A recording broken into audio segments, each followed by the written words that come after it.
Yeah, it's great to see you in the chat, Karta and Teya. Yep. Always a pleasure to have you guys join us. And how's my voice, by the way? I got a new microphone, and hopefully it's much better than the last one. Well, from my end, it definitely sounds a lot clearer, and your old mic has that hissing sound that I think is Yeah. quite distracting. Let me try putting it closer, so it sounds a bit more bassy. A bit more chocolatey. Yeah. All right. I hope this sounds a lot better. Yeah, that is a lot better, even on my end. So yes, welcome back to the drawing table, everyone, where we have chill and casual conversations about art and, of course, creating it as well. We are your hosts, Jourdan Tuffan. And Ken Darmadi.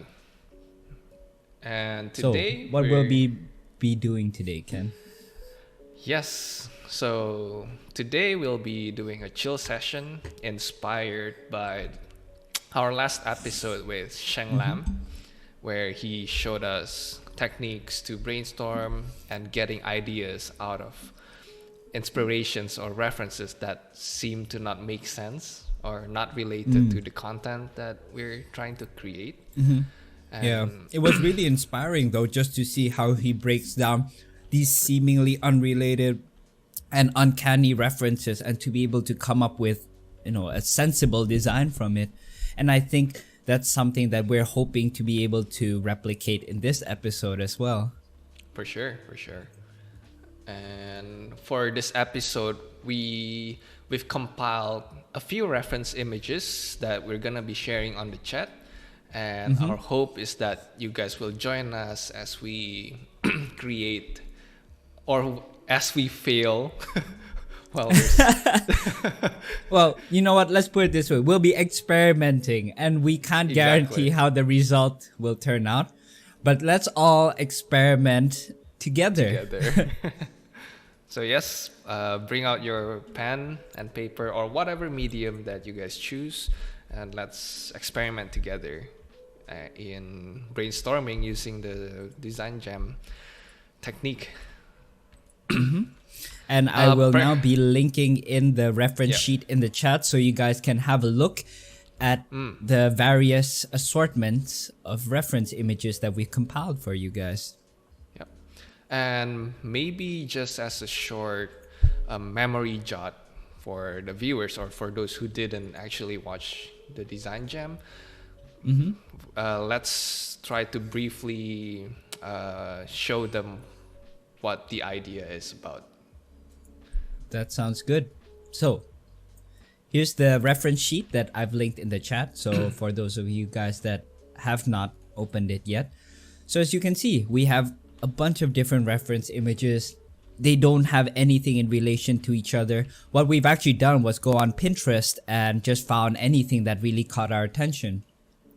And this was inspired by Sheng's process on the last episode of the Drawing Table podcast, which we will put up on YouTube soon, so you guys can check it out. But what he has done is essentially take one image and break it down into the various components that make up the image, and in a way understanding what makes it look so cool. So for example, if I'm looking at this image, breaking it down into its various components, maybe what makes the image so cool is, for example, the rounded shape. Or maybe it's the gilded decorations. Right. And maybe like bean-like shape or like 3 legs. Basically breaking it down to the simplest core idea of Yes. the reference. And even like Or maybe it's a dragons, radial ornaments. arrangement. Yes. Right. So Things like just that. break it down to whatever you can observe. Maybe floral decoration. So just try to be as objective as you can when you're looking at it. And break it down to its various components. And once you've done that, the idea is that you base the design off of these, or you create a design off of these keywords that you have set out for yourself. And you can translate it to anything that you want. Maybe this can be an armor design, because I can see these being very cool shoulder pads from the get-go.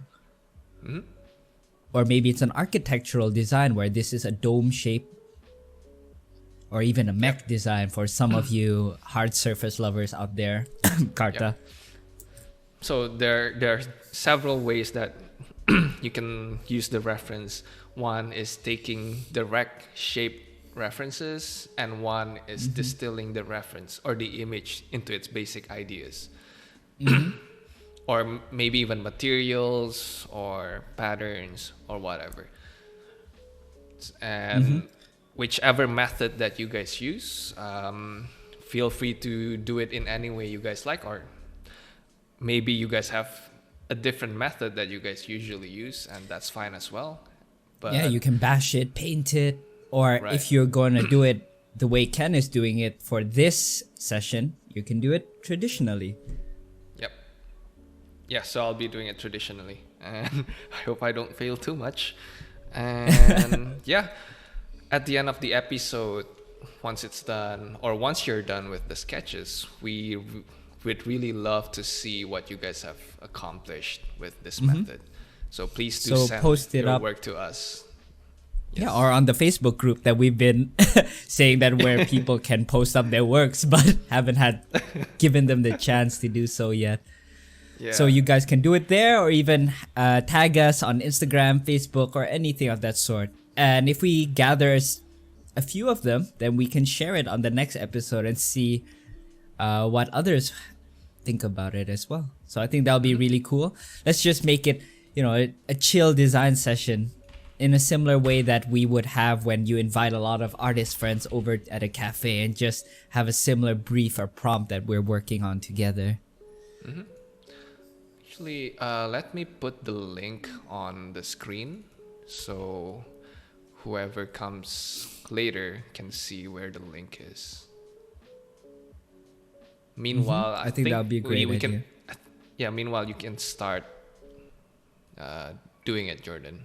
I'm just Okay, gonna that put sounds good. The link. And I'm just going to read a few comments in the chat. And Taya said 22 already. So this is in relation to the number of episodes that we've done so far. And well done for being consistent, by the way. Well, thanks a lot, Taya. And you've been a super fan as well all this time. Just being there or watching all of those 22 episodes. And even being here for the 23rd as well. So we really appreciate that. Yeah, And for good sure. to see you in the chat as well, Winnie. And hopefully that you'll also be joining us for today's design jam / chill session. Wasn't too sure what to call it actually. So I'm going to be doing mine digitally. Let me just close my personal work as well. I was working on that a little while before the podcast started. So for me, I actually want to cater a lot of these reference images to applying it to an architectural design language. So that's what I'm going to be aiming for from these explorations. And of course, you guys can do anything you want. So if you're more of a character person, hard surface, props, anything of that sort, feel free to do any subject matter that you want. So what I'm actually gonna do is I'm going to create a new canvas and create a new layer. And I'll just start off with something a bit simple, just because this one seems very obvious to be an architectural piece. Let me know if the link is up on screen, because I don't see it. Yeah, I don't think it's present. I think if people are joining in, we can just consistently update them about it. Otherwise, we could do it ahead of time next time, Ken, by just putting it in like the Facebook description or something like that. It's up. It's up on screen. Nice. Okay, so I'm just going to try a few different methods.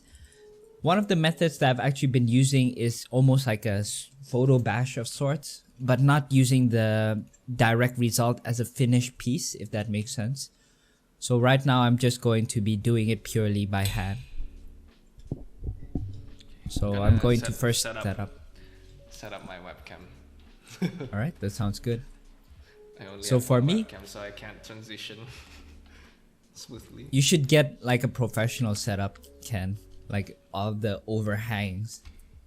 Oh no, you can see the messy table. You can see all of the tissues and all the food crumbs. Exactly. Let me just sorry save this for first, guys. butting you, for butting in. You were gonna say It's something, fine. Jordan.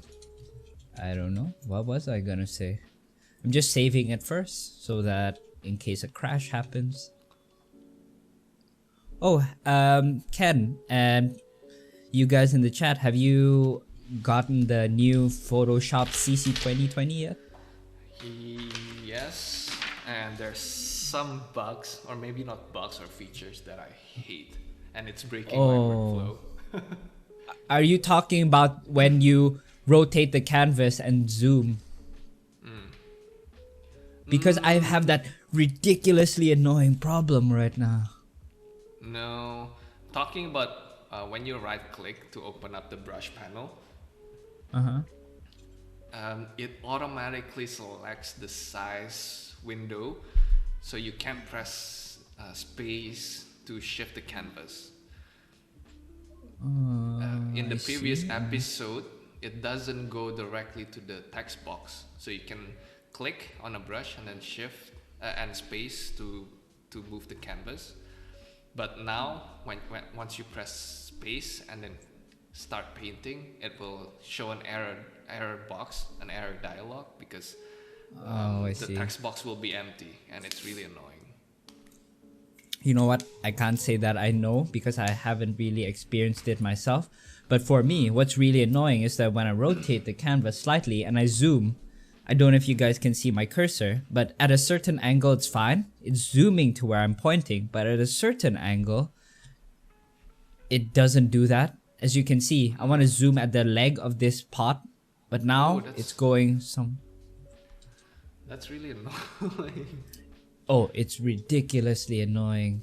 I really wanted to just pull my hair out, honestly, because I'm quite a frantic worker. I like zooming in and out, panning, rotating, and whatnot, which might give some of you guys in the chat a little bit of a maybe seizure just from watching how frantically I work. But yeah.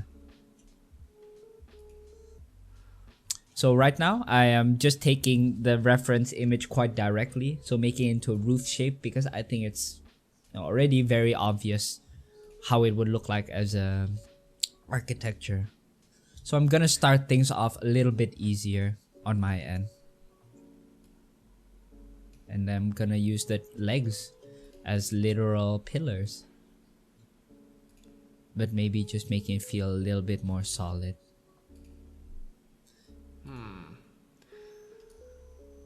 So I can't show the reference that I'm looking at on screen, and I think it's gonna take too much time to figure it out. I think it's fine, Ken. You can just say like what it is on the sheet, because everyone is using the same one. I'm gonna be trying to find ideas for using the reference in the middle with the bug. I see. I think that's a really interesting one. Yeah. Alright, let's first find some keywords. I think it would be good. I'm kind of going in already rather than finding the keywords. They're all in here. So, well, I mean, I already did a quick breakdown earlier. And if you guys don't mind, I'm just gonna have a quick munch of my sandwich since I haven't eaten breakfast or lunch yet. Wow. Sorry guys, this is really unprofessional. This is too chill. Mukbang. Let's see. Bug. Insect. Tree bark. Tower. Burden. Some kind of... If my chewing is actually annoying, guys, let me know and I'll mute my mic. But if you guys enjoy it as well, well, okay, I can I can keep going. So I'm gonna try and find a way to resolve the details here, and I quite like this part of the reference image actually. So I'm gonna use this part. So I think I'm gonna use that gilded kind of gilded area here. Oh, and another thing as well, the Kularas I don't think has updated for the new one yet. Oh, really? Yeah. Oh. So. I saw an update by them. Oh, cool. Yeah. All right, that's good to know. But with that Hey, said, for another CC traditional- 2020. Another traditional artist. Yay. Good to see you in the chat, Vanities Paul.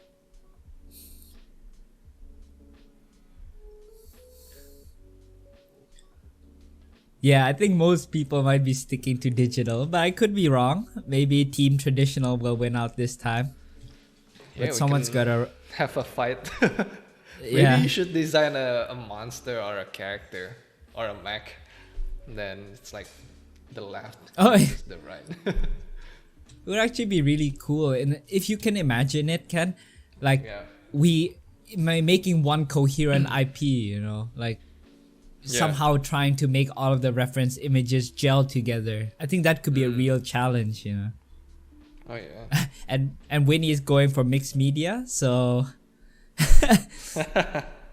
so I guess that's more in the gray zone. Come on, Winnie, you gotta choose one side now. Join the digital side. Crawling. Nah, I'm kidding. Up to you. Whatever works for you.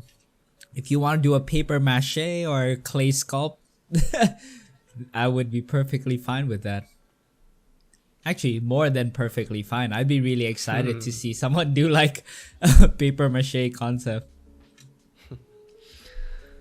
I'm not sure what I'm gonna be designing actually. I've got a bunch of keywords. Yeah.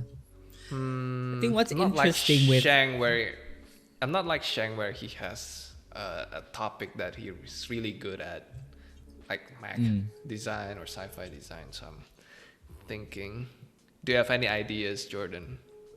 I think there's two different approaches to it. One is allowing the reference image to speak to you, but the other would be trying to force a certain subject matter on it. So right now, I'm taking that approach where I want to go for more architectural design. So maybe think about what is it that you want to get out of it personally, Ken. Maybe like a diorama. Yeah, Okay. an environment diorama. So I've got, when I saw the 3-bar keyword, I just the 3-bar and tower, I immediately thought of some sort of tower made out of 3-bar or something. So like insects could be living in it.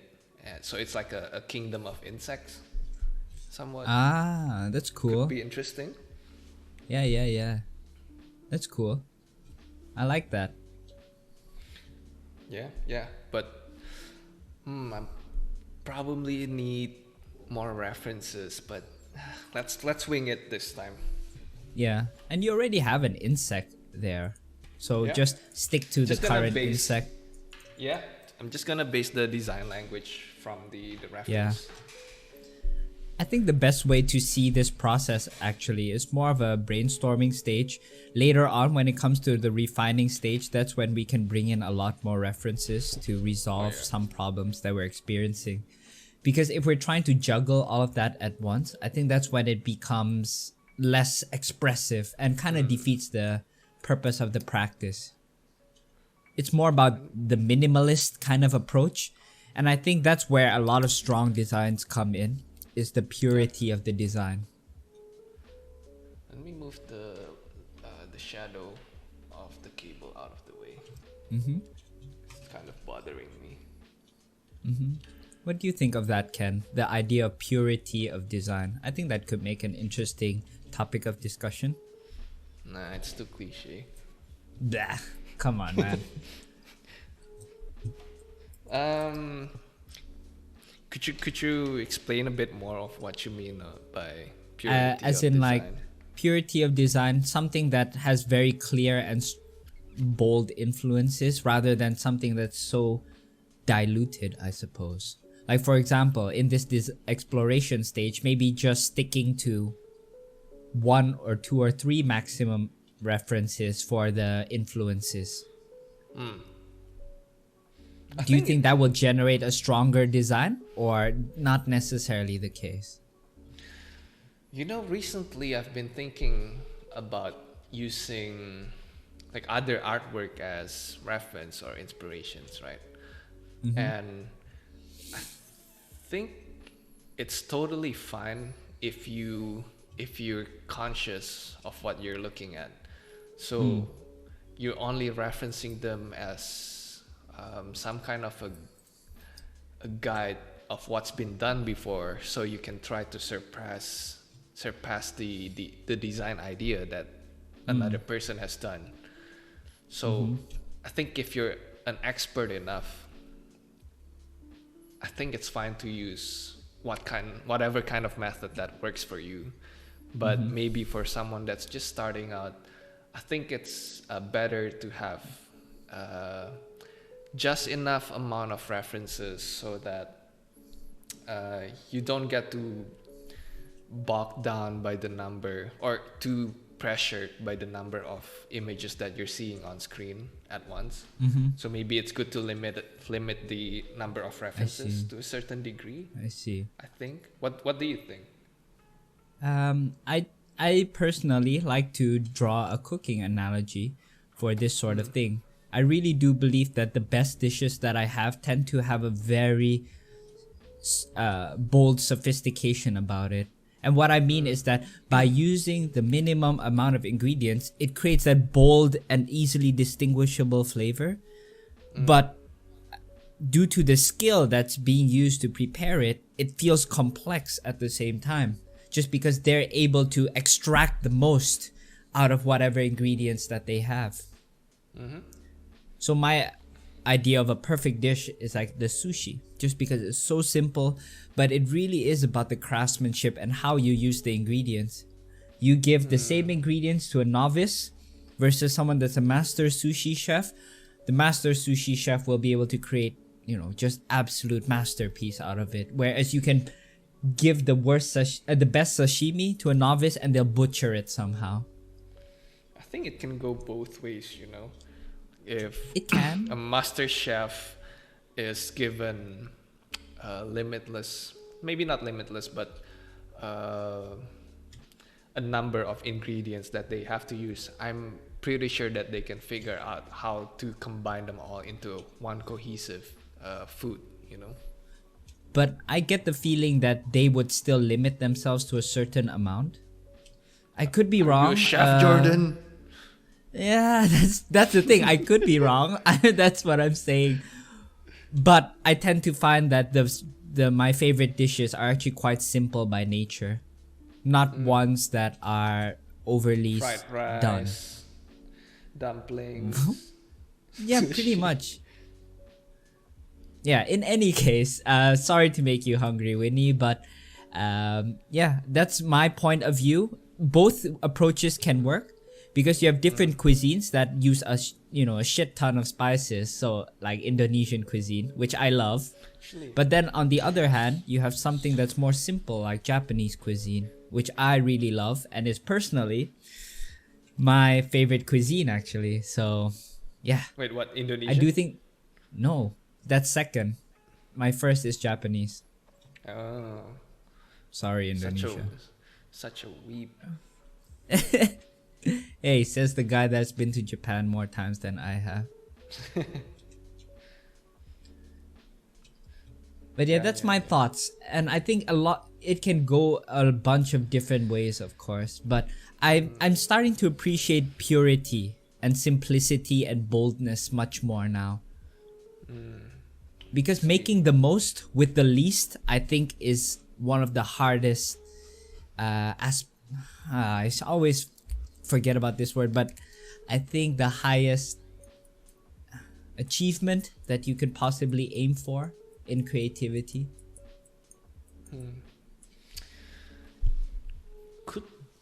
Could be, but I think there's always certain exceptions, you know. Oh yeah. Oh yeah, but as a guiding principle, that would be mine. And of course, I'm sure there are some people who disagree. What do you think in the chat, by the way? Do you think that the best designs are often the most simple and bold, or do you think that the more complex that a design is, the better that it is? I'm curious to hear what you think in the chat.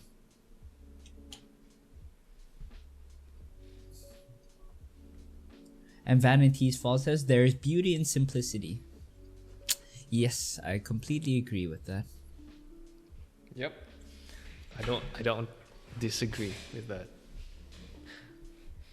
I think Really, Ken? yeah, I mean, I'm kidding. what's really important at first is the silhouette and readability of the design, right? But then you need to play around with the proportions of how you handle the level of details. And I think by handling that kind of that proportion, you can have a lot more details than usual. But as long as the overall read works, it still works. So I think you just have to pick and choose where you pick and choose your battles, right? Yeah, definitely. It's more about learning to control it and using it to your advantage. Yeah. And Vanity's Fall, I think, makes quite a few good points. Would you like to read it out, Ken? To me, design means reduction and sense of order. And I agree. I think there's a saying that's one of a really famous designer, one really famous designers say something like, good design is when you remove everything. And I can't really recall it from the top of my head, but it's Is something it about Dietrich reducing Rams? it. I don't remember, but it's something about distilling it to the very core idea. Yes. Rather than think of design as an game of addition, it's a game of subtraction. Yes. It sounds like galaxy brain level thinking, you know? Because a lot of us, when we're beginners, I think we tend to focus much more on the details and get very impressed by that. Yep. And I still find it impressive, don't get me wrong. I don't think it's an indicator of your skill level, but yeah, it's easy to just get too mesmerized by that. String. And I'll read a few other comments in the chat as well. So, just to continue Vanity Falls line of thought, to me, design means reduction of sense of order, and I agree. And Riley Scale says it's about how they are used in harmony with each other. I think definitely, I do think it's all about relativity as well, based on what you have on the canvas and the design.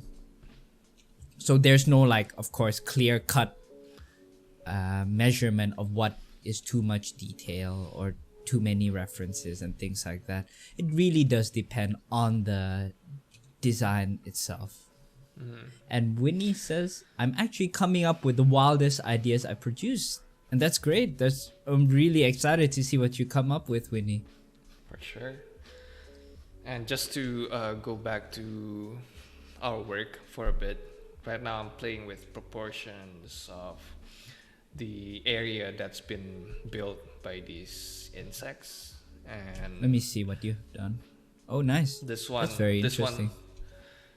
This one, since Shang also mentioned about taking proportions and then playing it from the image, so just thinking like maybe this is the original bark and then they somehow made it into this kind of spiral shape that's in the image. Now I'm playing with maybe there's more regional bark, but maybe it's dead or something, and then the top one is alive with it's I brimming see. with life of the insect kingdom. So Not I sure. guess they keep Still- on like recycling what they have in their environment. Yeah, yeah. I'm still playing around with ideas, and again, it's super difficult to talk while thinking about these stuff. Yeah. Hope the It's a result skill. shows. Yeah. I think it's a skill that can definitely be honed by being on too many hangout sessions as well. Personally speaking. But to be fair, on hangouts I usually talk crap anyways. So I mean, maybe that is exactly what I'm doing right now. Honestly, But yeah, when, for me, huh? sorry, I was gonna say It's okay. when I'm designing, I just can't talk because there's a lot of thoughts going on in my head, like reasons, like questions, like why, how is it built, and like thinking about proportions and stuff. So it's super tough, you know. To be fair, Ken, your design is much more complex and I guess, complex. So, whereas mine, I'm literally just taking the design of the pot and turning it into architecture. Like the top part already looks like a roof design to me, so it's easier for me to just talk through. Yeah, maybe you can go through with some of your thought process with this, Jourdan. Like I said, I just took the parts of the pot that to me already look like pieces of architecture, but I'm trying to rely on the reference to fill in some of the gaps. So rather than doing an ordinary window, this part actually to me looks like one of those ornate Chinese windows. And maybe these can act as pillars because within the small pot itself, it already acts as a mode of support and holding up the structure itself. So I thought, hey, maybe using it as the pillars that hold up the roof as well. And these also look like those food dogs in front of like Chinese palaces. So I kind of did something like that here. And I'm only doing one area and hinting at the others rather than wasting time. Yeah, and Vanity's Fall says, I like what Jourdan is doing. There's a lot of detail but balanced nicely with areas of rest, easy on the eyes. Yeah, I That's agree. good to hear. I feel like my sketches are so rough at this stage of designing. So tough. I think it is because you're trying to do a lot of design thinking as you're going along, Ken. So it's hard to make it look more pleasing, I suppose, in terms of aesthetics when you haven't even resolved how things work. So I think you've really made it a lot more challenging for yourself. Yeah, I think so. I'm Let's see what personally I gonna can move do. on soon, actually, because I wanna just quick ideas rather than finishing it. Sorry, guys. Yo, I have a really loud sneeze. Oh no. And I'm gonna read what Carta has typed up in the chat as well. Carta says, I'm gonna be deep for no reason and just say whatever things that sounds deep but not necessarily make sense. Making the best design is as difficult as making the ugliest design. I actually agree with that because to do either, you have to have an understanding. And I don't know if you guys have watched the Spider-Verse and Into the Spider-Verse, but if you guys can remember the scene where Miles purposefully fails his test, getting a 0 out of 100 on a multiple choice, that actually requires him to know all of the right answers in order to input the wrong answers. So with that in mind, I think it's the same with design. To come up with a really horrendous and ugly design, I think you really need to know what makes a good design and then break all of those rules. So I do think what you said makes sense, Carta. I don't know if that's what you meant, but so correct me if I'm wrong. But yeah, in any case, I'm going to be moving on actually to a new sketch, and yeah, I'm not gonna spend too much longer with it and just keeping it at a smaller scale. Hmm. I'm not too sure about this structure on the top though. It actually makes it feel a bit comical. So I might just flatten it out, and this is where I'm going to. You know what? I'm not gonna do that. I'm just going to try and stick to what the reference image is already offering me, because I was thinking of adding in like almost like a sharp pointed tip, similar to what Thai architecture has. But I'm not gonna do that. I'm just going to use what the reference image is already offering me. So I'm gonna take the tripods at the bottom and maybe turn it into an ornament on top, having them fused together. So I'm playing around with the scale of what the reference image is offering me. And I think that can be a good way of making the most out of a reference, is that rather than restricting to yourself like, oh okay, the legs have to be much bigger, then no, and who's to say they have to be legs? Maybe if you flip it upside down and put it on the top like this, it actually becomes an ornamental structure. Yeah, I think I'm just, and it introduces some more negative shapes up top rather than one big chunky shape, which I think makes the design more successful. And damn right, Carta. Galaxy brain for life. I'm all about that high IQ thinking. I'm actually just gonna quickly color these in, just so that there's introduction of values very quickly. What about you, Ken? What are you currently struggling with? What's going on in that mind of yours? Well, with these structures, I thought it would be cool if if several trees are linked at the top by like barks and strings or like webs or whatever. And then the insects use them to cross between cities or kingdoms. Oh, I see. Something like that, but yeah, I like that. It's like a top heavier design. Yeah, but I think the basic idea is there, but to take it to the next level of polish will require a lot more reference. Yeah. You know, but I can already see how this technique benefits me in terms of like finding some ideas for a design, you know. Definitely. Maybe, for example, the ground, they build their kingdoms and habitations so high up is just because the ground itself is so treacherous for whatever reason. Sure. Maybe environmental reasons, or there's a lot of predators. Yeah. Maybe, yeah. Right now, I'm kind of reversing the order. So they're building at the bottom up instead of the other way, which I did in the first three sketches. So they built on the lower levels of a tree, and it might make some interesting negative shapes, you know.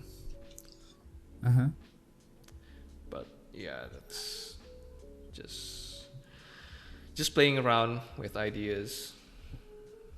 And silhouettes are always difficult. Definitely. Just making the proportions interesting and such. I think that may be a good way of experimenting with these reference images, is just thinking more about the proportions. So that's what I'm doing with mine as well. Although I'm only doing one design, so once again I'm kind of taking the easier route. But with that said, I do want to move on to a more challenging reference and see how far I can push my design abilities. And just adding a value wash now, just to make it stand out a bit more, against this white sheet of canvas. There we go. So yeah, not bad actually. I kind of like this design, and it would just serve like as a reference. Let's just say if I wanted to create more buildings that are based on this design, I can just take some of the design languages already established here into something else. So I can bend it or break it or stretch it. Maybe this can be a tower, you know, it doesn't have to be so flat. Oh. You know, I actually kind of like it a little bit taller, so I'm gonna stretch it a tiny bit. Yeah, that feels better. So don't be afraid to just bend and break the design, especially digitally. You're afforded that choice to do so, guys. So just gonna make the silhouette a bit more triangular, because I think the proportions here were getting a little bit too regular. So I'll show you what I mean. So this area here is pretty much the same height as there, and I don't want that. So I'm just going to perspective shift it so it's a little bit taller at the bottom. So I'm gonna try a different shape of tree. So maybe something curved. Personally, I'm gonna move on to something else. Yeah, go ahead. Let's try. I still feel like there's still a lot of ideas that I can explore, even with just this one reference. So for sure. I'll just explore maybe 1 or 2 more sketches, and then I'm gonna move on. So personally, for me, I'm going to try something a bit more challenging, which is these factories. I think they're blast furnaces, something like that. So I'm just gonna see what I can come up with. Let me just have a sip of my coffee. Are you Fang? Yes. I was just gonna say. But yeah, guys, hopefully your explorations are going a lot better as well than compared to ours. And maybe share the link to this stream to some of your friends as well, so they can join in and you guys can show each other what you come up with and give each other some feedback and critique. Because I do think that's the best way to make the most out of these kinds of exercises. And it's always fun just to see how different artists interpret different briefs. Yep, I agree. Our minds work in mysterious and different ways. So how are you gonna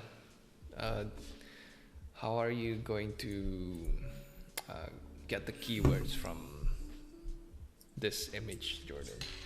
Okay. I think I should actually do keywords. Alright, so maybe you should try a different method than the one you did. Yeah. Just now. So for me, I can see lots of pipes. And then I don't know what you would call it, but it's kind of like snaking up the structure. Yeah.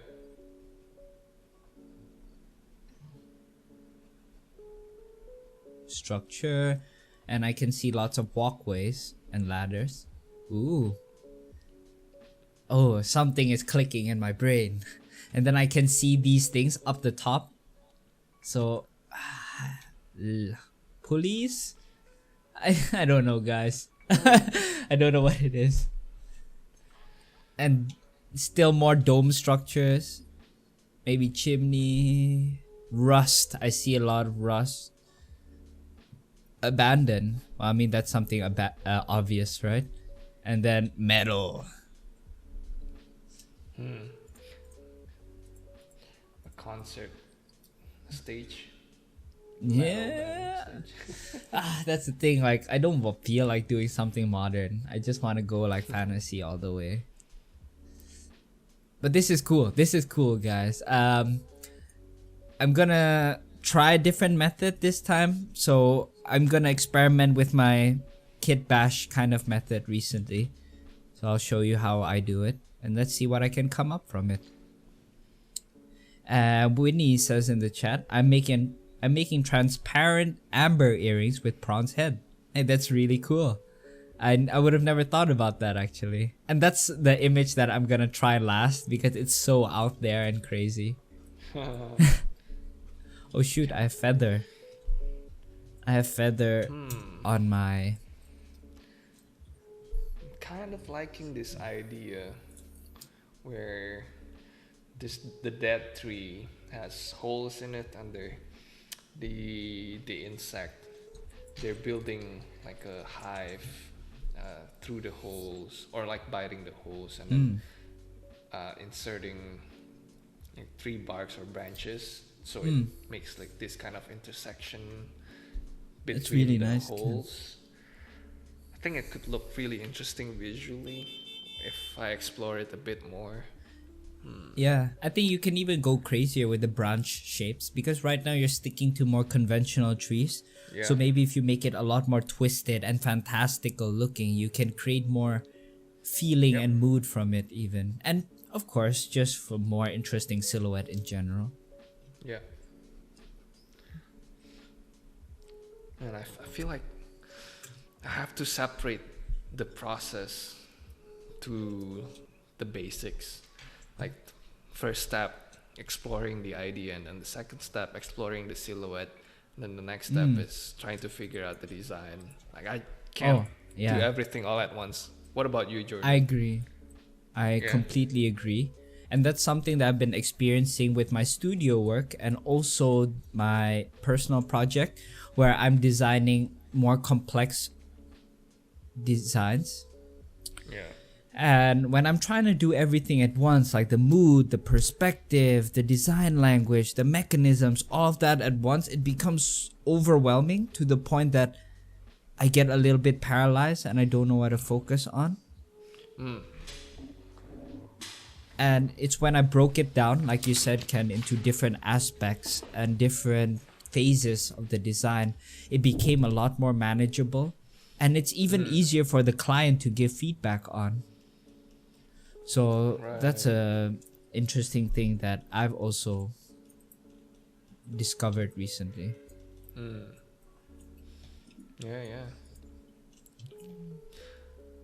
Actually, I was thinking of using the reference that you're currently using, but maybe I'll pick a different one.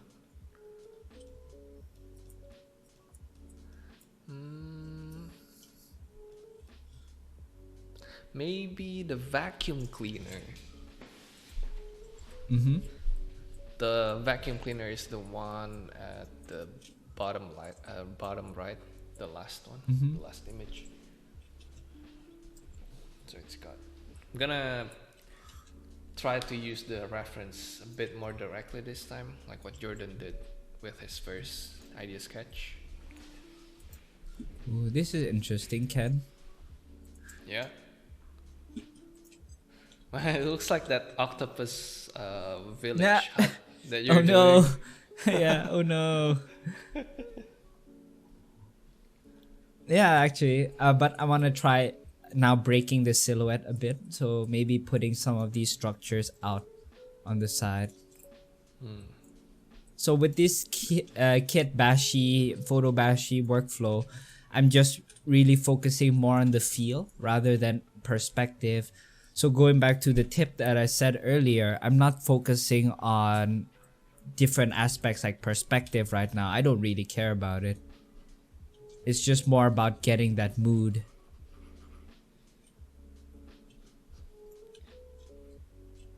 So when I see the vacuum cleaner, I can clearly see a robot head, and I might try to elongate the cylindrical part, and now it looks like he's some kind of a royalty or like a priest, and I might play around with that kind of idea, you know. Yeah, I can see that, Ken. That's really cool. Maybe like one of those like half mech kind of priests. Yeah. Maybe like human has transcended beyond and merged with the AI, you know. Now we're talking. And Vanity's Fall says it's a galaxy brain. Maybe in relation Galaxy to my brain. Yeah. That would be funny, Ken. Like, just imagine them having that pose where it's like clutching its head from all of the brain waves that's blasting out of it. Wait, where did my stylus go? What the hell? Oh no. Oh no. Wait. Did it fall on the ground? Oh yeah, it did. Silly me. That's like peanut brain. Peanut brain moment. My stylus says gain galaxy brain. Gain sentience. Yeah.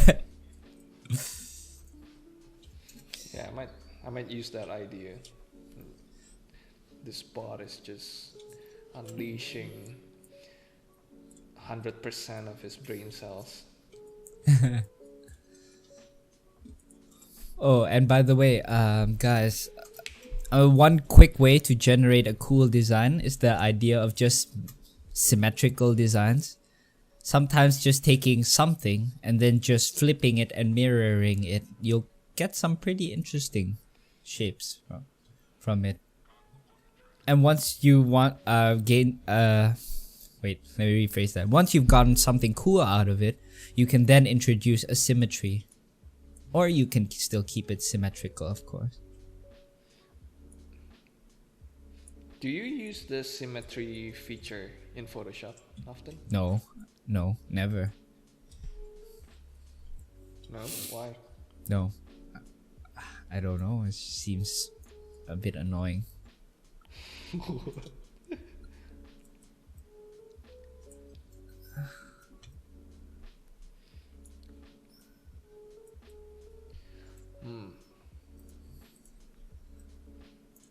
This is quite a safe design.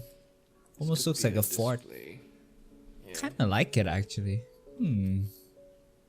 Let me extract a bit more from my reference and see what happy accidents I can get.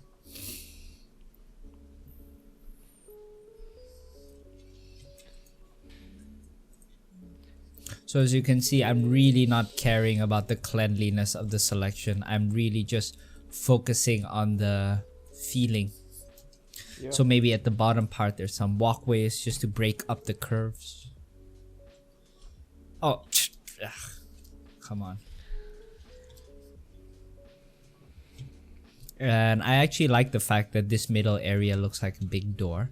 So don't be afraid to also bring in some manual painting into it, guys.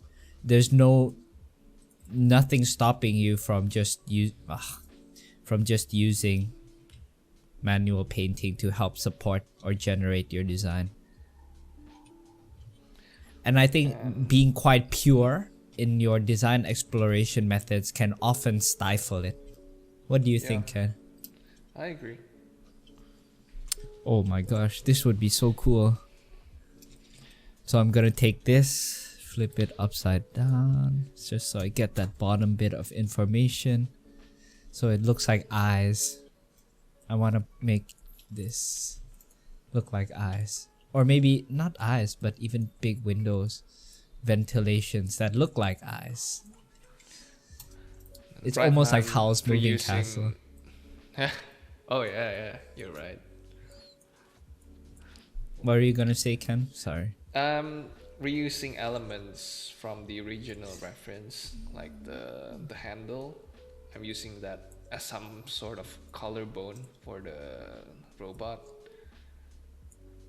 And then just reusing design shapes Yeah, that's great.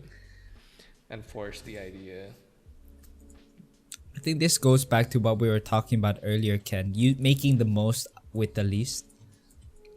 Yeah. For this one, yeah, I agree. So I'm just going to now get this into a bit of perspective. Galaxy brain. So this one will be a much larger scale compared to my previous concept. So as you can see, I'm not caring about perspective right now. But with that said, I'm going to now introduce a perspective grid. Oops, sorry. Yeah, I'm gonna introduce a perspective grid. And if you guys have been keeping up with my Instagram posts, you'll notice that this is the exact same method that I use for my hero prop for my personal project. So you get to see it here live, folks. World first premiere. World premiere.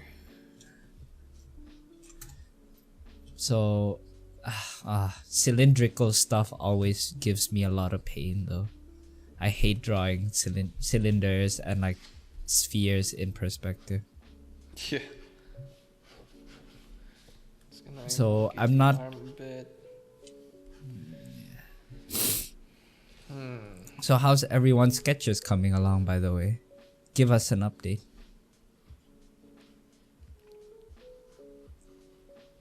This could be. So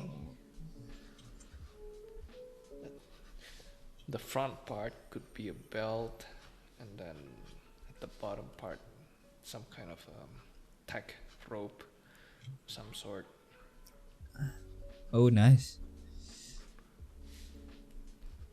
This is a bit. When I haven't, Maybe give him multiple arms as well. You know. I haven't done robots and sci-fi design Hmm. in a while. I need a lot of references for the joints, for sure. Tell me about it, dude. I'm the same as well. Yeah. Oh, but this is actually where I think the photo bash and kit bash method really works Yes. well, because I would not be able to come up with these design languages just by myself. And I'm kind of just, well, yeah, borrowing.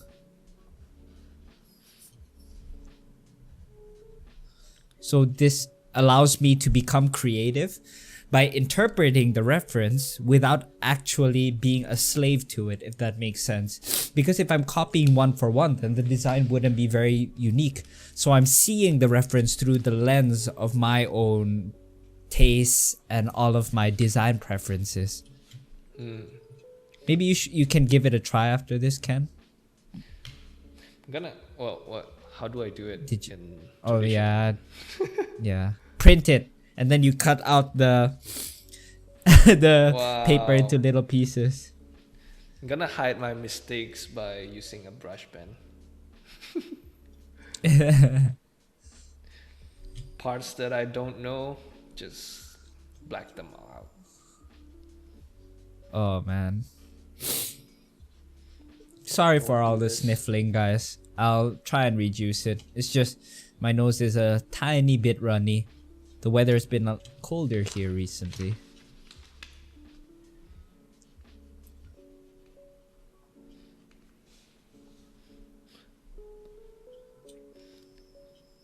And Ken, would you like to read out some of the comments in the chat, by the way?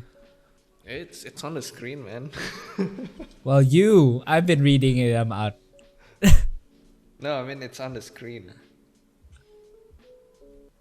Right. Well, I mean, some people might not be Alright. watching, you know. Carter says, "Dawn of the planet of the galaxy brains." And Winnie says, "I'm actually coming up with antique top toy with the Chinese face or pot, Oh, that's cool. but that Chinese pot design language. Sounds good. Be sure to send us your sketches later, Winnie." Mm-hmm.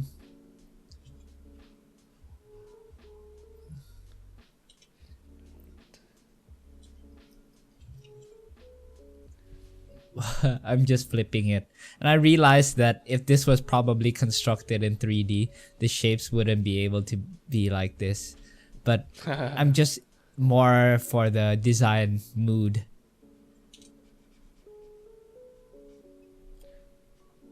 That's actually been a bit of a breakthrough in my art recently. Is that I've do you started caring less about making things perfect and just going more for the rule of cool. Sometimes it just has to be that way. Yeah. Because in But the I think end, back- we're all in the Uh-huh. entertainment industry, you know. Exactly. Has to look. It's just that back then I had the idea that everything I make must be like 3D accurate, and that Yeah. everything has to be resolved 100%. But yeah, I was wrong, and it ended up just being so restrictive just to work, to the point that art just stopped being fun for me. Yeah. Like it felt more like a chore, honestly, rather than an expression. Just gonna take another bite of the sandwich. How's the sandwich? Good. It's egg mayo. Oh, is that from Mark and Spencer? No, it's homemade. Oh.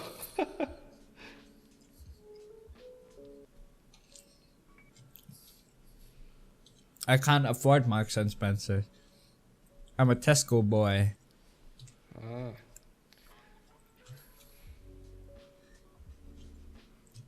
It's like if the difference between Ranch Market and Hero. Hero is pretty good. Maybe Ranch. Oh yeah, Hero is actually good now. Or Carrefour maybe. Yeah. Sorry, those are the name of Indonesian supermarkets, by the way.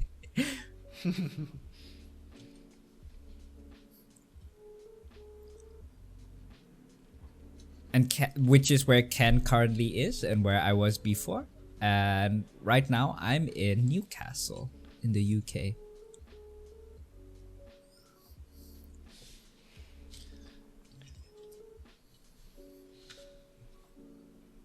I'm actually quite liking this design. That I don't know what it is, but it's interesting. Nah, I was gonna ask what it is. What is it? A fortress, I think, because it feels Fortress. like it could be cannons on the side. Yeah. And it somehow feels like an oil rig as well, so that's the cool part. But I think this is also a good example of where having good fundamentals really helps, because back then, if I was to do this design method, which I did attempt, and something that I did learn at FCD is to use photos in this sort of manner.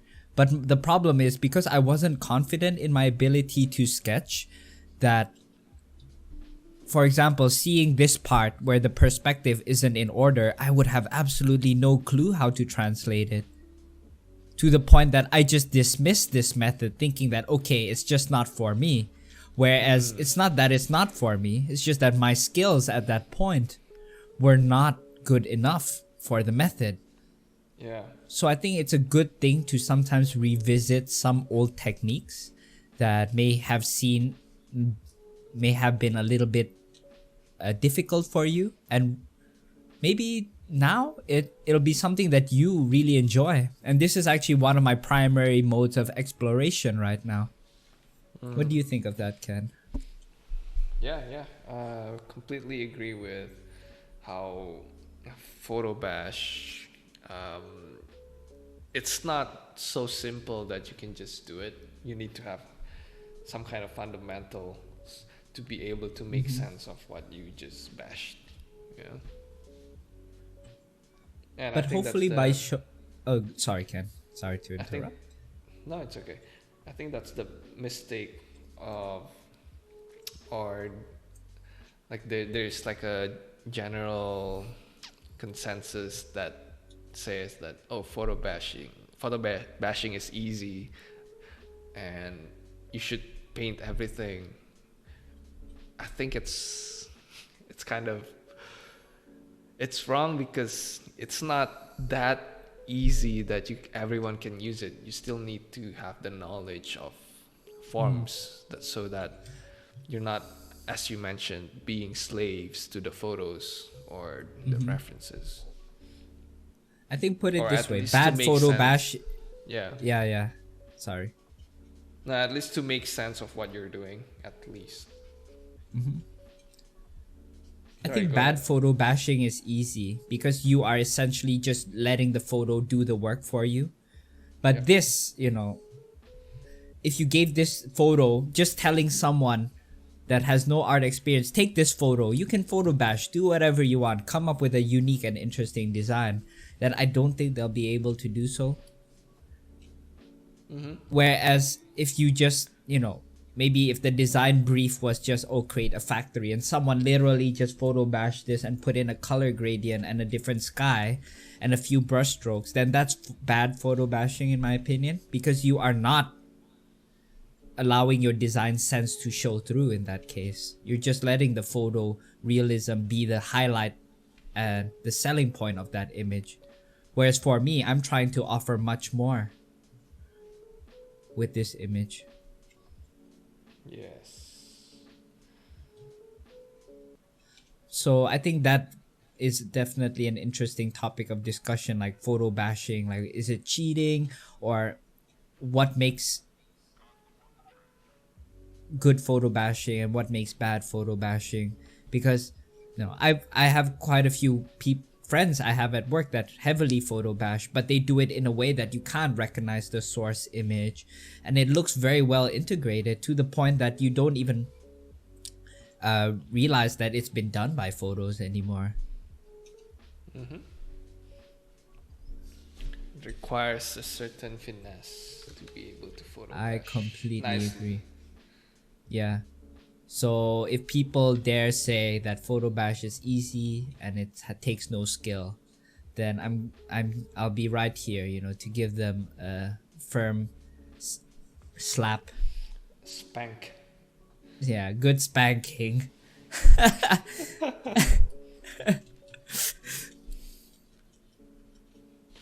I'm just gonna continue to the next one. I don't even know what I'm doing anymore. Just noodling. Let me see. I think it looks good. It feels It's like one weird. of those like Sid Mead style designs though. Like that era of like mechs. Yeah, it's a bit Star Wars inspired, like Star Wars droid inspired. I I'm don't also gonna know. move on soon myself. But turning off the photos, yeah, this is what I have. Not too bad. It's pretty good.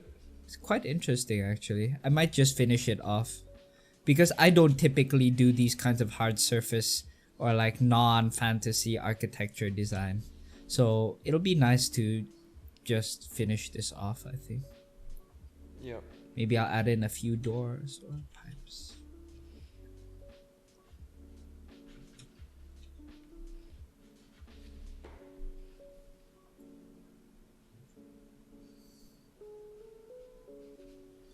Hopefully you guys are also enjoying this process too. It's something a bit different, I think, for most people.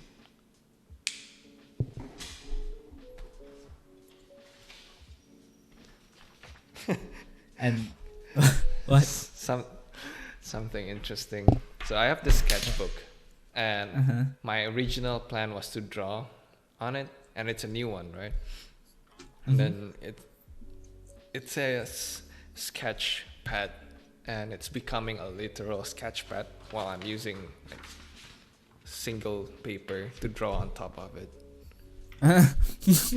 Like sketch pad, it's an actual sketch pad instead of a sketchbook. Sorry, sketchbook.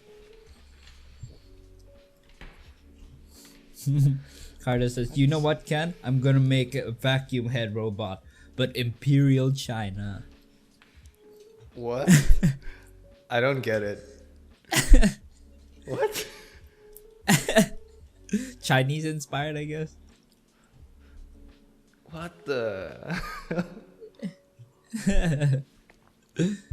But Is yeah, this- Is this going? Is this going political, Carter? Is this something Carter is making a political? political statement.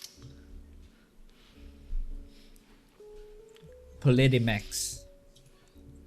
Nothing but political mex. A vacuum head, but oh, okay. Kind of want to do something with the reference left to the vacuum with the like an island filled with houses, but I'm Yeah. not sure what or how.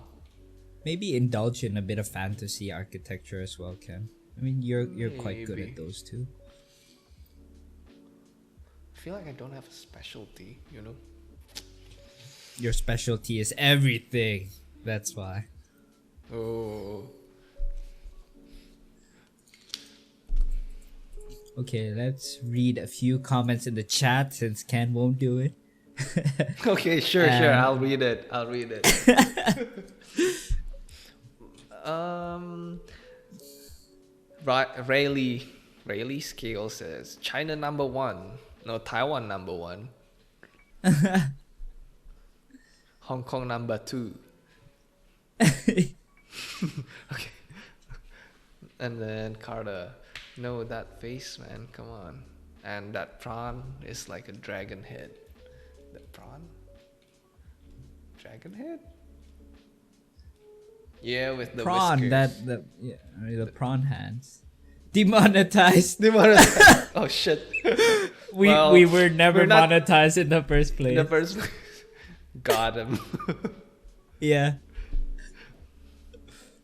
You can't be demonetized if you were never monetized in the first place.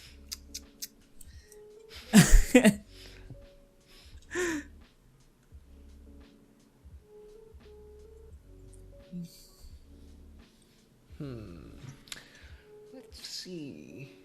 It's rows of houses.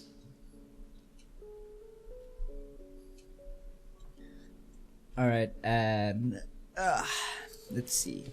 Maybe I'll decrease the length of these things just to make the scale feel a little bit bigger, because it makes it feel a bit small. And turning off the reference, and boom, this is what I have. I'm quite like it. Nice. You know, it looks like something out of Dragon Ball. Dragon what? Ball? Dragon Ball. Oh, Like one of those red ribbon fortresses. Yeah. You know what? I'll take that just because I love Dragon Ball and Akira Toriyama in general.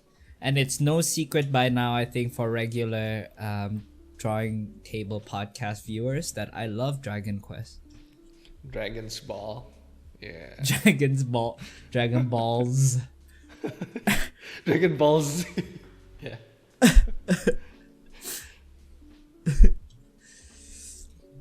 See, this is what happens when it's a chill session, guys. Our true nature comes out. Yeah.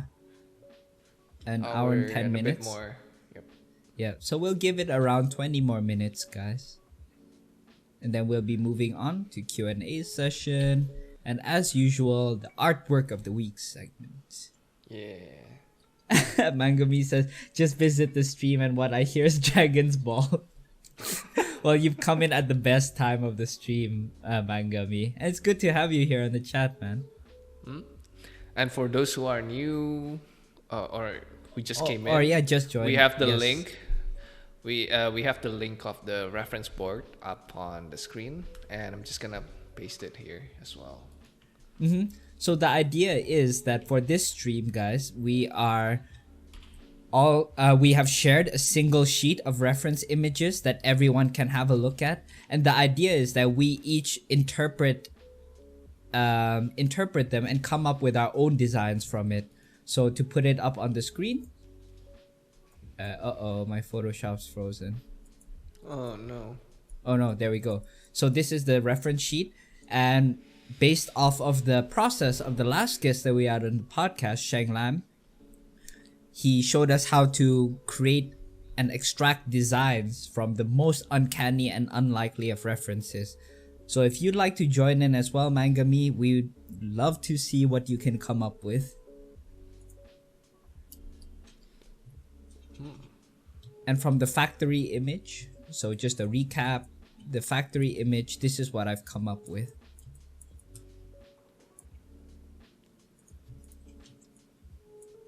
I'll just put it on the side.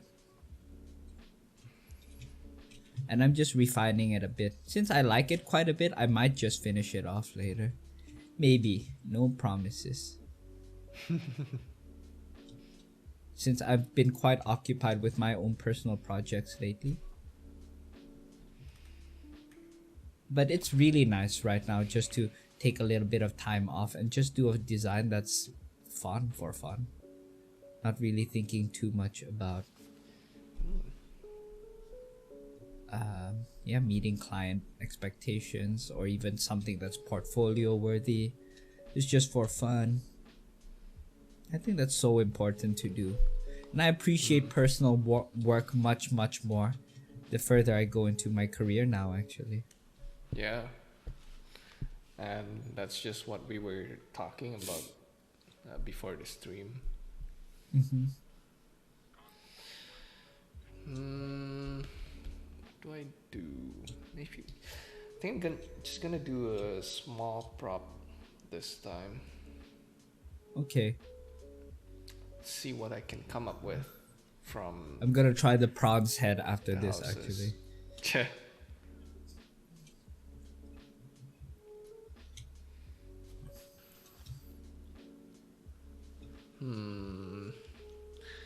This reference is quite difficult.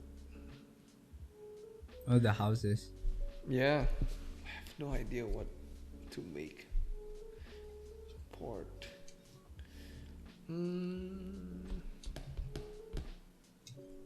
Oh.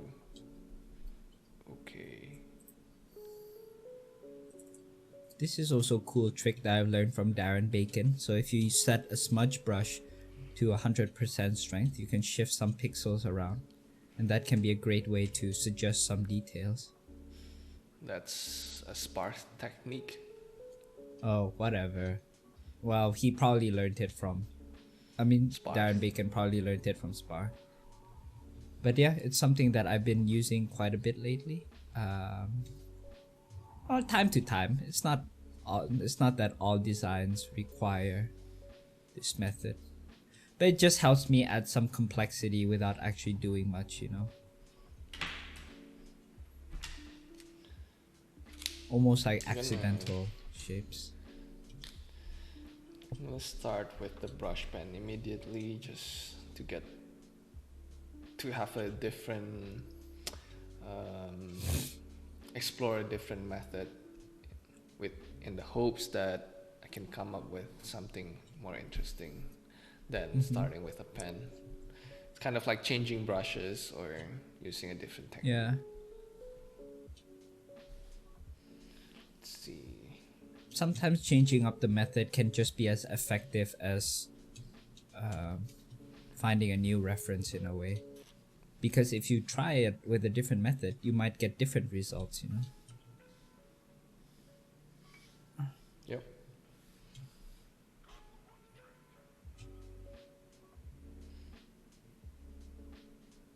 Gonna add smaller elements as well, since a lot of the elements I've been adding is like large shapes. So I'm trying to think of big, medium, and small. So I'm just gonna use the sparse technique.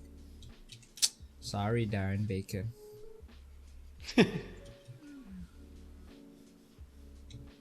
So I'm introducing like these curves just because a lot of the shapes that I'm using are a bit rigid. So by introducing some curves, I'm introducing some shape contrast.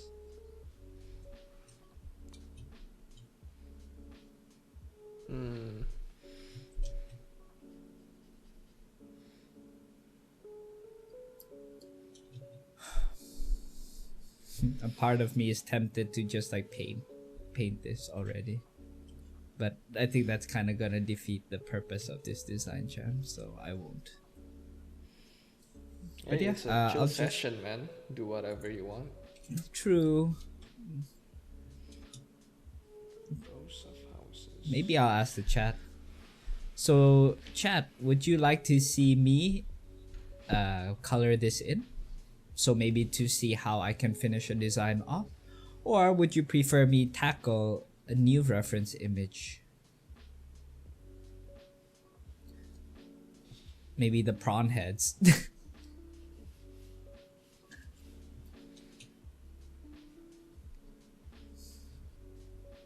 In the meantime, I'll just color in the silhouette. Yeah, Mangami, we'll really love to see what you can come up with, especially if you apply it to character designs maybe, or even something that's a little bit more outside of what you do too. It'll be, I think, a great way to just break up the process. It's gonna do something a bit simple. An architecture inspired by the shape and some of the keywords that I have. Kind of copying you with the fortress idea or castle. That's fine. You know what? I think I'll just finish this off. And I can, if I have the time, I can just very quickly do the prawn. But otherwise, it's okay. I think 2 designs is quite solid.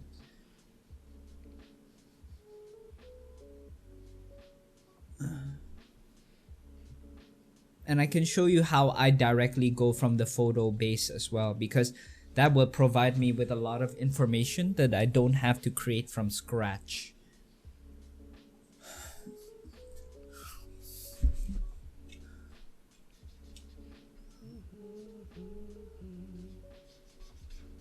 Okay.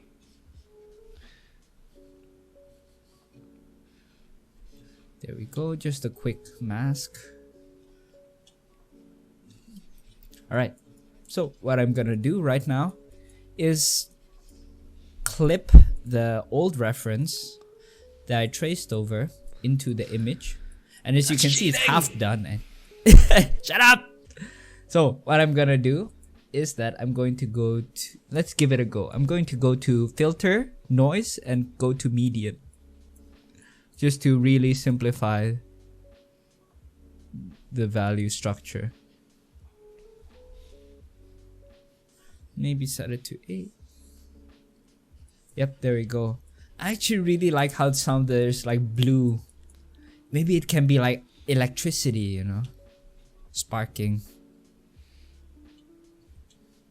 So what I'm gonna do is just use the existing information, and I'm going to darken. Go to darken mode, select one of the colors here and darken it up. So here as well. So I'm choosing a bit of a lighter color just so I can imitate a little bit of ambient lighting as well.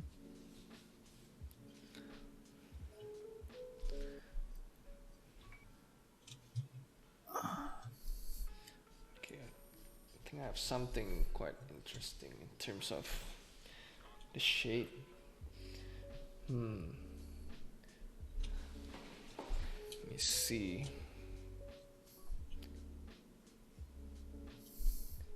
This could be like windmills. Let me see what you have. Which So reference are you using, Ken? The rows of houses next to the What? vacuum. Rows of Oh, I houses. see. So I think it's easier if I explain the thought process from the beginning. So I just put down some keywords. Rows of houses. Let me bring it closer to the camera. Rows of houses, lake, snake, outer wall, port, stacked, intestines, winding. Interesting. And then, intestines. yeah, because when you see it from afar, it kind of looks like intestines, but in the end, I didn't use it. Didn't use that word at all. And then I was trying to copy the shape, and then just with the brush, I was trying to just make some abstract designs, and then from that came up with the idea. Oh, maybe it's like some sort of a great wall protecting the city inside, and then the great. It's like Great Wall, where it's like winding down the or So following that's from a the different contour. view. Yes, and then Oh, I see. like these could be like windmills as so it functions doubles. It's like a double function as a power generator for the city. Oh, I as see. well. So Nice. kind I of like like the shape and proportion and the scale of it. So me make I'm gonna use a new paper so that I can kind of explore the design in a bit more detail.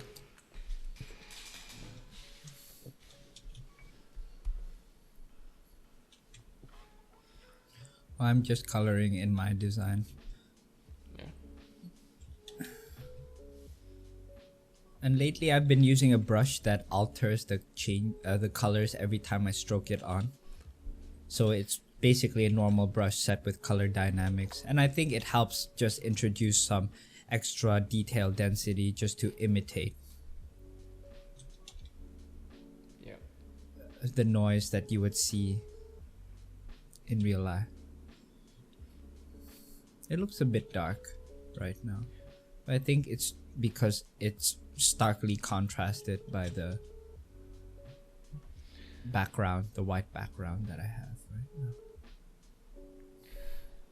Right now I'm just detailing a bit of the windmill because I kind of like it, and then I'm using the shape of the silhouette inspired, the shape inspired by the silhouette of the island of houses. It's like the winding design language. I think it could be cool.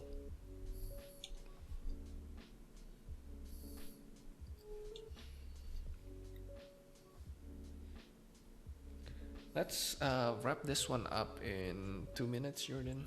Okay, And then that sounds move on good. to Q&A.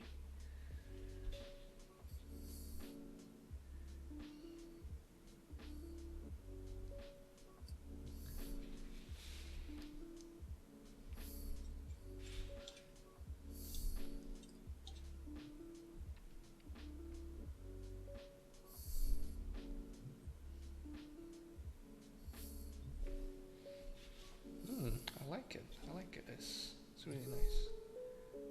Oh, cool. I like that too. So I guess this is an instance where it really is like an iterative design process where sometimes just putting down an idea can help generate even more. Yep. I don't have to have everything detailed the first time because I can I always think that's a go problem. to Photoshop. Yeah. Go ahead. Oh, is that sometimes people try to make even their rough sketches look good Yeah. to the point that it stifles the design thinking. Yeah, I agree. And I think at this stage, just be as loose as you can, guys. As you can see, even for the design that I generated for this fortress, I started off with no consideration of perspective at all, but I was able to rein it back in after I found a pleasing design that I wanted to work on.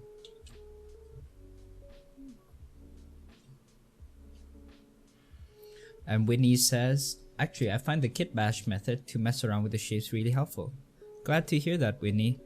And once again, yeah, just go loose with the ideas first, then later on you can apply the fundamentals that you've been learning recently. And I think you can find that this would be a good way to free up your design thinking without being a slave to the fundamentals.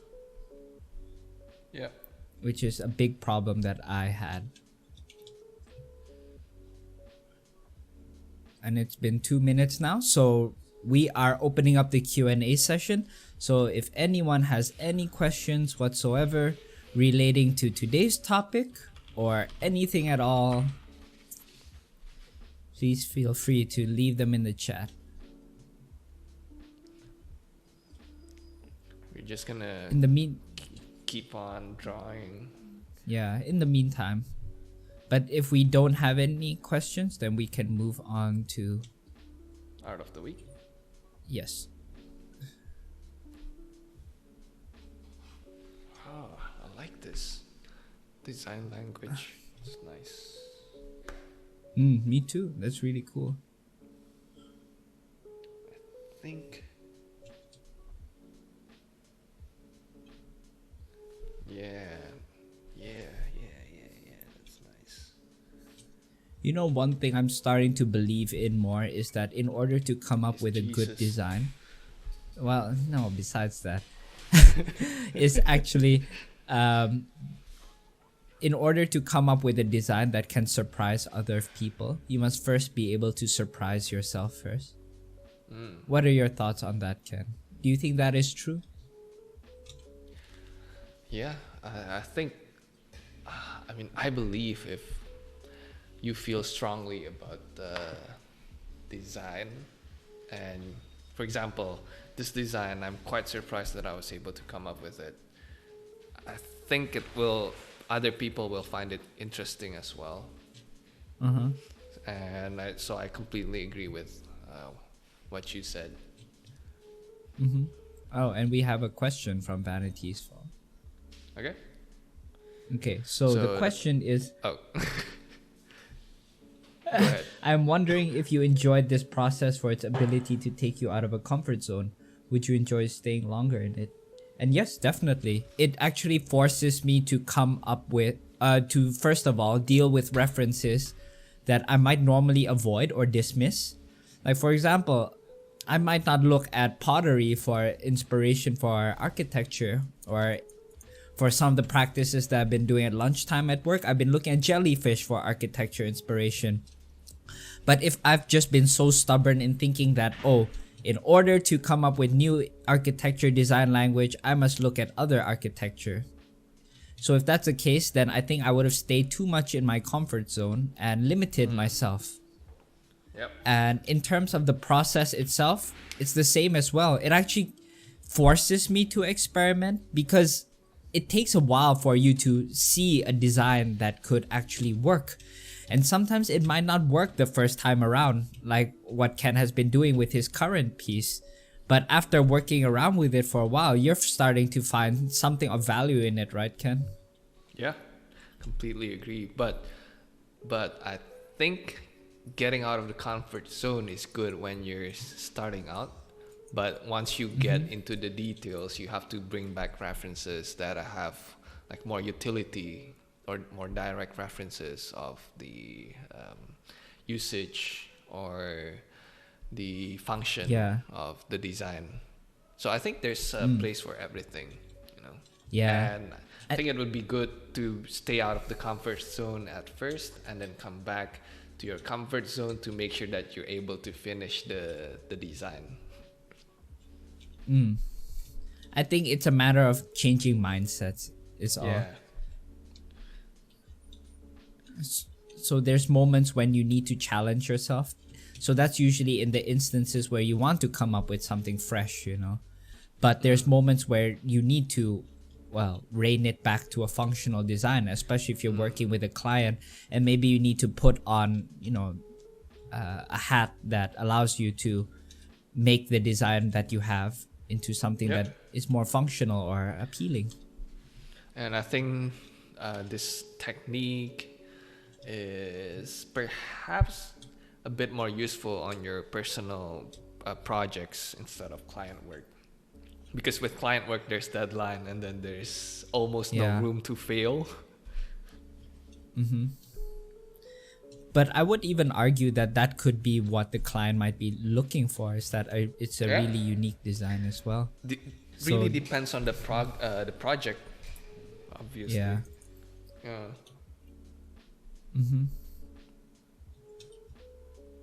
And Carla says, I need to induce a mini heart attack on myself. Thanks, Joe. Well, not that kind of surprise. Okay.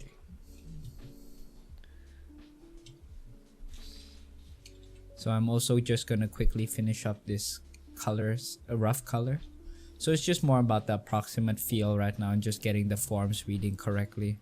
I'm not especially concerned with making it look super refined right now, obviously, since we are just, we are about to wrap it up. But I actually do like this design that I've come up with even for myself.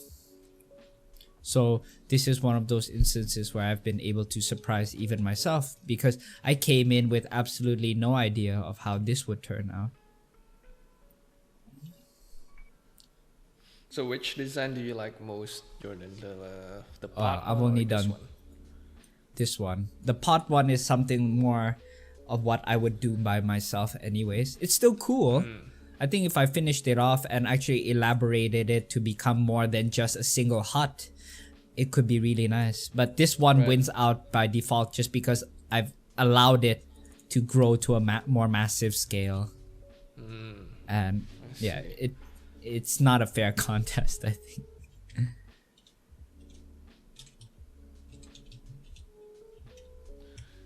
Which one do you prefer?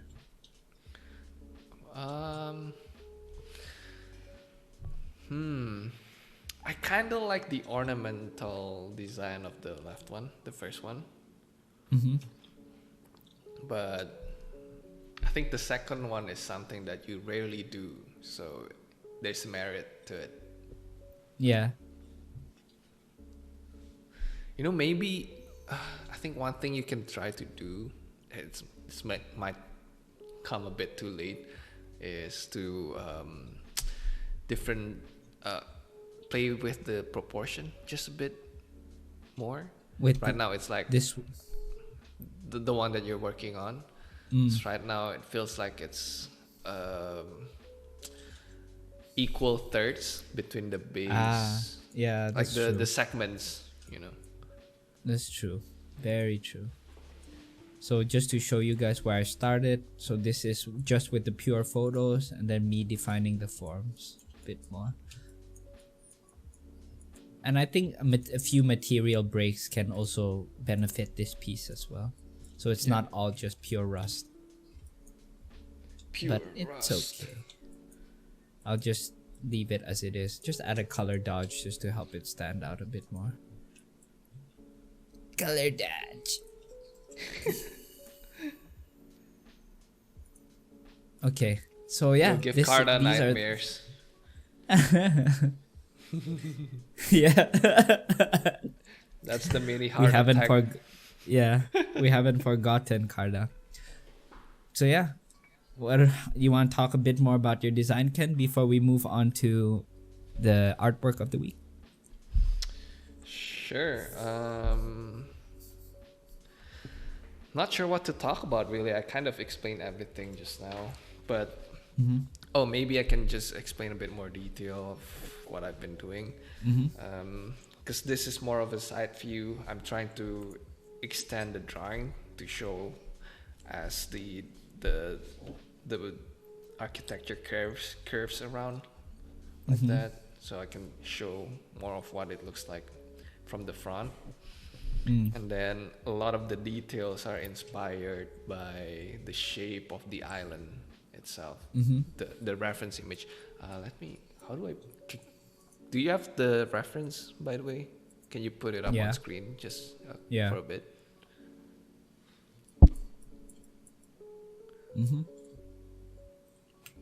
Yes, that one, the black one, the rows of houses.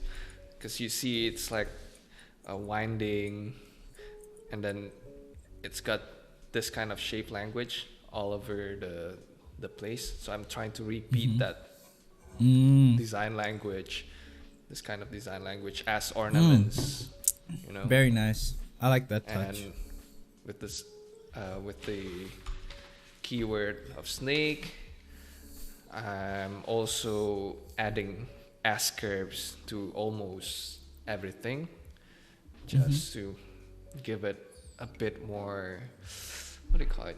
Just to push the design a bit more, making it a bit more interesting. But Yeah, I can see that. think- I like that. I like the fact that you're using like a macro scale detail into a micro scale. Yeah, this technique I don't usually use often, but I can see myself using it a bit more now. Oh, definitely. Yeah, it's good practice. I like it, Ken. Yeah, Thank you. I like it, man. Yeah, I think you did a much better job in this episode. Well, I think it's because I'm using digital, but I think it's more about the ideas at this stage.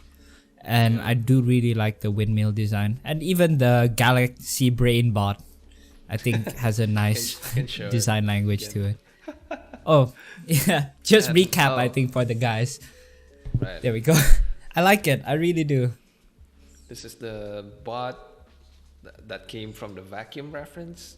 And then this is the start with the insect reference, and it's So I'll very put that up abstract. on the screen. So that's the vacuum cleaner, and this is the insect. Yes. The first round of sketches is very abstract, but I was exploring the idea and I got quite a nice idea for a setting of an environment that I can explore a bit more in the future. But yeah, so with the different references, I was using it in different ways, and hopefully you guys find it useful. Yeah, definitely. I mean, I personally And found this episode to be a lot of fun. oh yeah, for sure. And Vanity's Falls, a beautiful drawings. The windmill wall wants to be finished. Oh, definitely. If I have Yeah, it'd be time, I cool. want to explore this design a bit more because I really like it. I think I might thanks just for the finish one compliment. of these drawings as well too. I think I'll just Yeah. finish the fortress. It's halfway there anyways. Yeah. All right. So if there's no more questions, shall we proceed to the art of the week? Of course.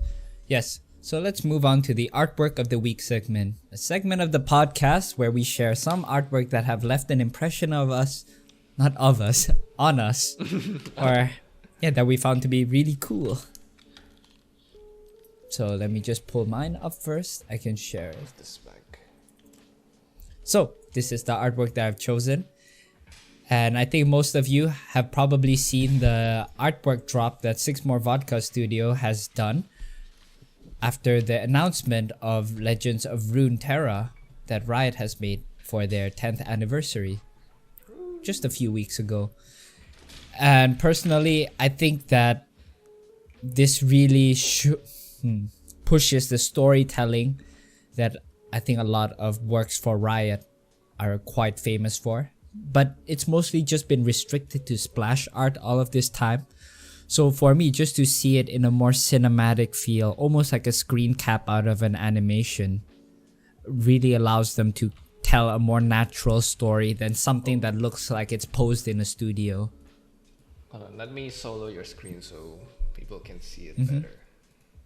So that's my thoughts on the piece. And what I like about it, so I'll talk a little bit more, is that yeah, it really does feel like a shot out of an animation, and it captures this story that, well, I'm guessing that this is maybe a beginner swordsman that has just found her way into the streets or even a city where they're famed for their knights. As you can see, the contrast between her ragged clothing and wooden sword versus the knights that are surrounding her. And even the people around her seem to be dressed in opulence, and the look of wonderment on her face as well. So I think there's a lot of like really subtle storytelling going on here, which I really like. And not to mention that even in terms of the rendering style and everything, it's right up my alleyway. Stylized shapes, more realistic materials. You know, for the next episode, we might have a bit of a surprise, but we're still talking it out. Yeah, fingers crossed. Let's not jinx anything right now. But Yeah. if all goes well, I think it'll be something that a lot of you guys that enjoy Riot's work will find very interesting. Let's put it that way. Yep. All right. And But then yes, as this is for- my artwork of the Oh, week by Six More right. Vodka Studio. So you can follow them on ArtStation at Six More Vodka or on their Instagram under the name SMV_studio. And then for my art of the week, let me.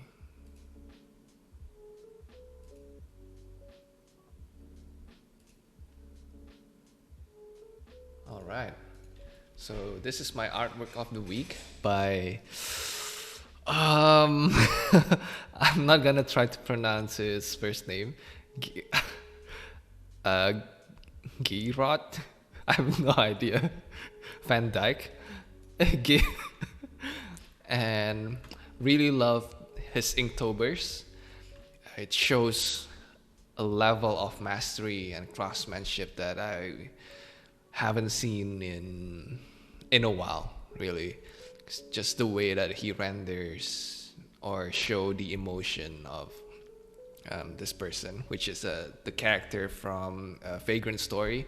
So his Inktober is like every day he does different interpretations of classic RPGs or classic games, and this one I particularly like because just the emotion and the way that he puts the value down and the framing, it really makes this piece a very artful piece.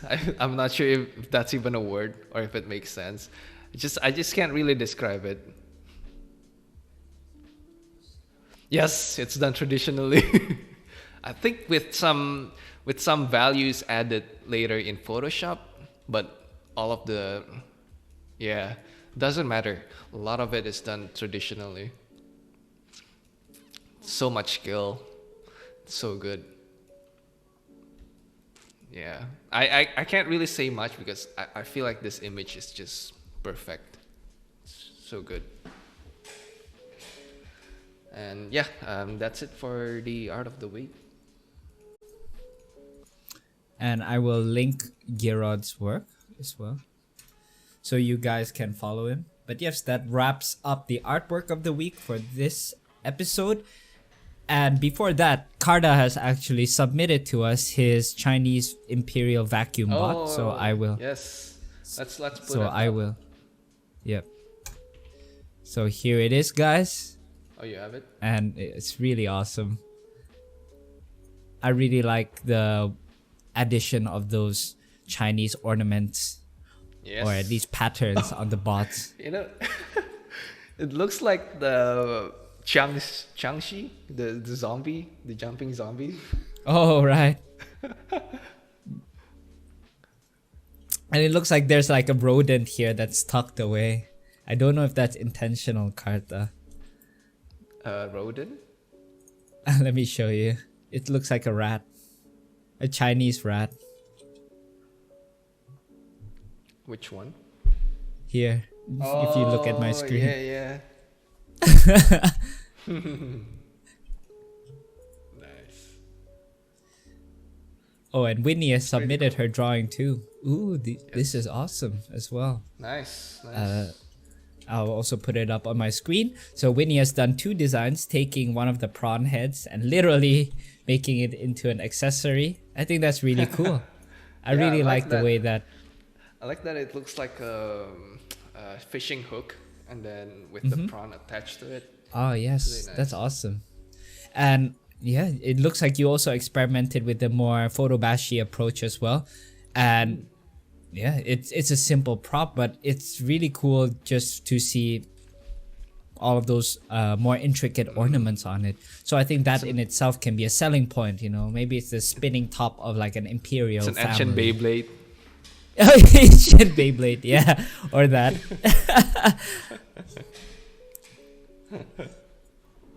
But yeah, awesome job, cool. Winnie and Karda. I really like both of those sketches.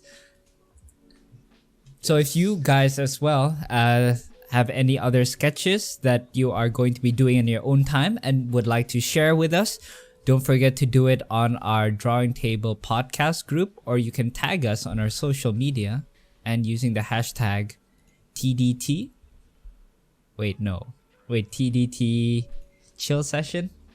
Design Jam. Just put Design Jam. Okay, TDT Design Jam 23. I'll write it up here. Yes. So you can tag us there. TDT Design Jam 23. And we will feature it on our next episode.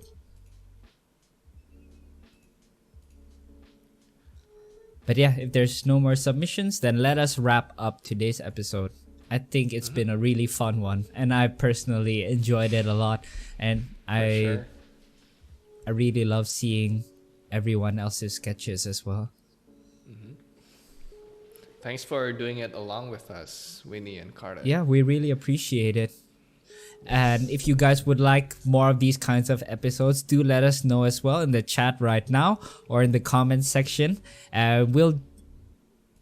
We can do more of these. I think it's a good way just to do something together.